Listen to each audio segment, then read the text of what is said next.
صرف ایک دوسرے کا مال چھیننے اور دوسرے کا مال ہڑپ کر لینے کے چکر میں ہوں گے۔ اس کے بعد فتنہ سراقہ کا ذکر کیا، جس کی تاریخی اور تباہی ایک ایسے شخص کے قدموں سے نکلے گی، یعنی اس فتنے کا تعلق اس شخص سے ہوگا جو میرے اہل بیت میں سے ہوگا۔ وہ شخص یہ گمان رکھے گا کہ وہ کردار کے حوالے سے بھی میرے خاندان سے ہوگا، مگر حقیقت تو یہ ہوگی بھلے ہی وہ نسبت کے اعتبار سے میرے خاندان سے تعلق رکھتا ہو، مگر وہ فعل و کردار کے لحاظ سے میرے اہل بیت سے ہرگز نہیں ہوگا۔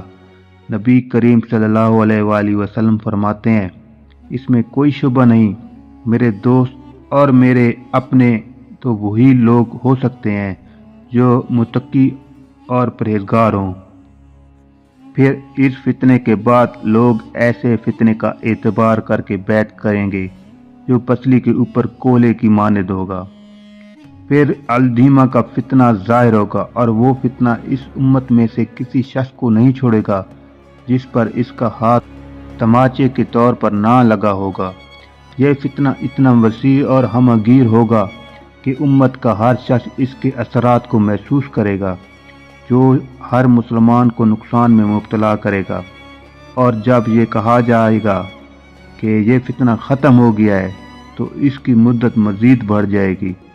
یہ بات الگ ہے کہ کسی وقت اس فتنے کا اثر تھوڑا کم ہوتا دکھائی دے تو لوگ یہ سوچنے لگیں کہ فتنہ ختم ہو گیا ہے، مگر اصل میں ختم نہیں ہوا ہوگا۔ آدمی صبح ایمان کی حالت میں اٹھے گا تو شام کو کافر بن جائے گا۔ یہ فتنہ انسانی دل و دماغ پر اس قدر غالب ہو جائے گا کہ دن رات انسانی سوچوں میں تبدیلی ہوتی رہے گی۔ مثال کے طور پر ایک شخص صبح کو ایمان کی حالت میں اٹھے گا کہ کسی مسلمان کے مال و دولت عزت کو نقصان پہنچانا اسلام میں حلال نہیں، مگر شام ہوتے ہوتے وہ یہ ثابت کرنے کی کوشش میں لگ جائے گا کسی مسلمان کی جان، مال، عزت و آبرو کو نقصان پہنچانا، اس کے مال کو ہڑپ کرنا جائز و حلال ہے۔ یہ صورتحال اسی طرح جاری رہے گی حتیٰ کہ یہی وجہ لوگوں کو اپنے خیموں تک محدود کر دے گی۔ صورتحال یہ ہوگی کہ ایک خیمہ ایمان کا ہوگا، اس میں نفاق نہیں ہوگا، تو ایک خیمہ نفاق کا ہوگا جس میں ایمان نہیں ہوگا۔ جب یہ بات واضح ہو جائے گی تو اس دن یا اس سے اگلے دن دجال کے آنے کے منتظر رہنا۔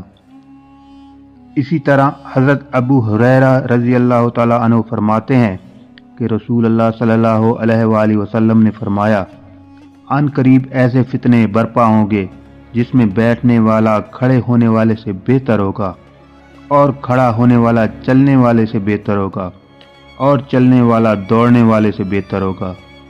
جو ان فتنوں کو دور سے جھانک کر دیکھے گا تو وہ اسے اپنی لپیٹ میں لے لیں گے۔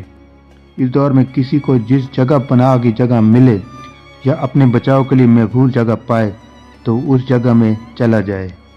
مزید فرمایا، جو اپنے پاس اونٹ رکھتا ہو وہ اپنے اونٹ سے جا ملے، جس کے پاس بکری ہو وہ اپنی بکری سے جا ملے، اور جس کے پاس زمین ہو تو وہ اپنی زمین پر ہی جا بیٹھے۔ ہم سے کسی نے عرض کیا، اے اللہ کے رسول، اگر ان میں سے کسی کے پاس کچھ بھی نہ ہو تو آپ صلی اللہ علیہ وآلہ وسلم فرمانے لگے، اسے چاہیے کہ اپنی تلوار لے کر اپنی دھار پتھر سے مارتے ہوئے ختم کر دے، یعنی اسے لڑنے کے قابل نہ رہنے دے۔ جو بھی انہیں جہاد میں لڑنے کے لیے کہے تو وہ اس کی بات نہ مانے، کیونکہ جہاد کی لڑائی میں استعمال ہو کر جو بھی اس لڑائی میں مارا گیا وہ اپنا ٹھکانہ جہنم میں سمجھے۔ ناظرین کرام، 9 ستمبر 2001 کو دنیا نے دیکھا کہ کیسے مسلمانوں کو مغربی طاقتوں نے اس فتنے میں ڈال دیا، اور کیسے مسلمانوں کو مسلمان زمین کی حفاظت کے لیے اکسایا کہ وہ اور زیادہ مزاحمت کریں اور دنیا کی نظروں میں وہ اور زیادہ دہشت گرد ثابت ہو جائے، کیونکہ دنیا وہی دیکھے گی جو دنیا کے سامنے پیش کیا جائے گا۔ کیا آج ہم رسول اللہ صلی اللہ علیہ وآلہ وسلم کی اس پیشگوئی کو نہیں دیکھ رہے؟ جہاد کے نام پہ مسلمانوں کو مسلمان سے لڑایا جا رہا ہے، یا مسلمان کے سامنے مسلمانوں کی عزت، مال، جان، آبرو کو کچلا جا رہا ہے، اور مسلمان مذہب کو دہشت گرد کے طور پر پیش کیا جا رہا ہے۔ اللہ تعالی ہمیں اس فتنے سے محفوظ رکھے، آمین۔